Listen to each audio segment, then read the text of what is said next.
सभी को मेरा नमस्कार। मैं अक्षता शर्मा कुमारी मायावती कॉलेज से हूँ और मैं बीएड फर्स्ट ईयर की छात्रा हूँ। तो आज का मेरा टॉपिक है that should education B free for all और नॉट। वैसे तो ये स्टेटमेंट खुद ही में डिबेट का कंक्लूजन है that education should be free for all. और इस स्टेटमेंट को प्रूव करने के लिए और आप सबको कन्विंस करने के लिए कि ये सही है, इसके लिए मैंने कुछ पॉइंट्स लिखे हैं और वो मैं आप सभी के समक्ष प्रस्तुत करना चाहूँगी।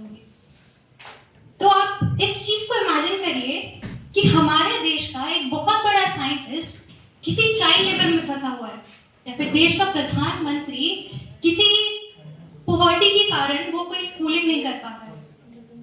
ये वैसे तो आज के 244 मिलियन बच्चों की सच्चाई है पूरे दुनिया भर में, जिन्हें स्कूलिंग नहीं मिल पा रही है, प्रॉपर एजुकेशन नहीं मिल पा रही है।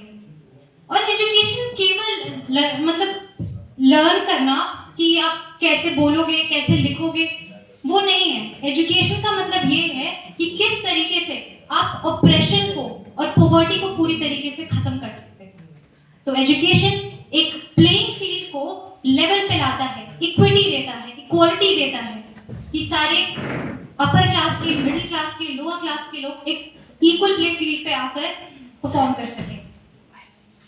फर्स्ट ऑफ ऑल, इंडिया में एजुकेशन का रोल क्या रहा है? इंडिया में एजुकेशन एक बैकबोन की तरह काम किया गया है। फॉर एग्जाम्पल, एनओएस की एक रिपोर्ट के मुताबिक हर एक एडिशनल स्कूलिंग ईयर के साथ हमारे कंट्री का 10% जीडीपी रेट बढ़ता है। केरला में 94% लिटरेसी रेट के साथ सबसे कम क्राइम होने वाला स्टेट है। सेकेंडली, जो कंट्रीज अपनी जो भी नेशंस अपनी कंट्री में फ्री एजुकेशन प्रोवाइड करते हैं, for example Germany, Ireland, New Zealand, तो इनमें हायर लिटरेसी रेट के साथ साथ लोअर क्राइम रेट्स हैं, ये नोट किया गया है।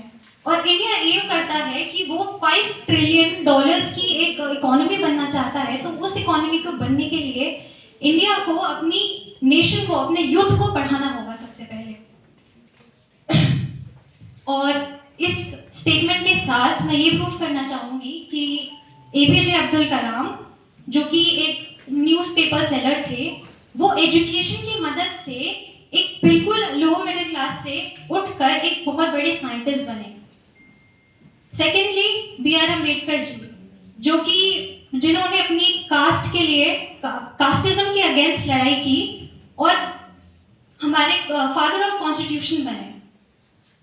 And thirdly, I would like to say the name of our Prime Minister doctor Manmohan Singh.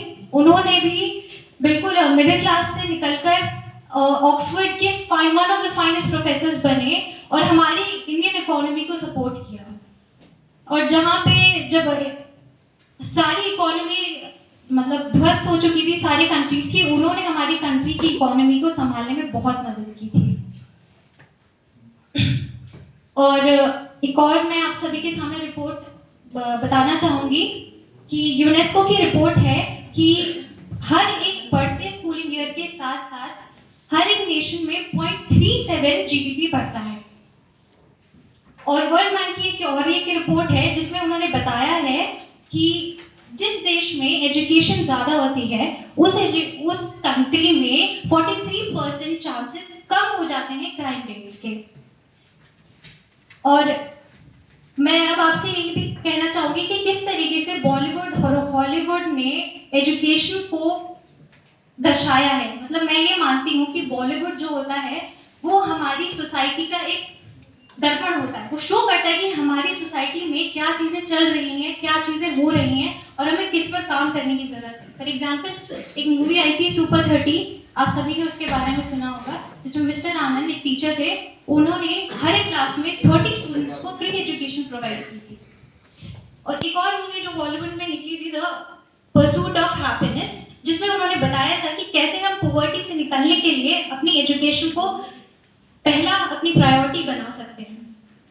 And lastly, मेरे पिताजी हमेशा एक चीज़ कहते हैं कि आजकल के टाइम, पहले के टाइम पे ये होता था कि कास्टिज्म, ब्राह्मण का बच्चा ब्राह्मण, शूद्र का बच्चा शूद्र, उसी तरीके से सारे।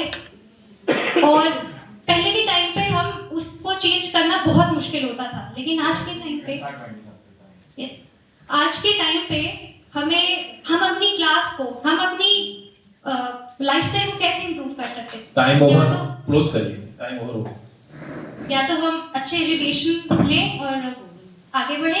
एंड लास्टली लक्ष्य मूवी की एक गाने का एक डायलॉग है, वो ये है कि है अगर कहीं पर जन्नत तो उसे उतार लाओ, उस जन्नत को बनाने के लिए क्यों ना हम पहला कदम ये लें कि एजुकेशन सबको। Thank you. बहुत सुंदर।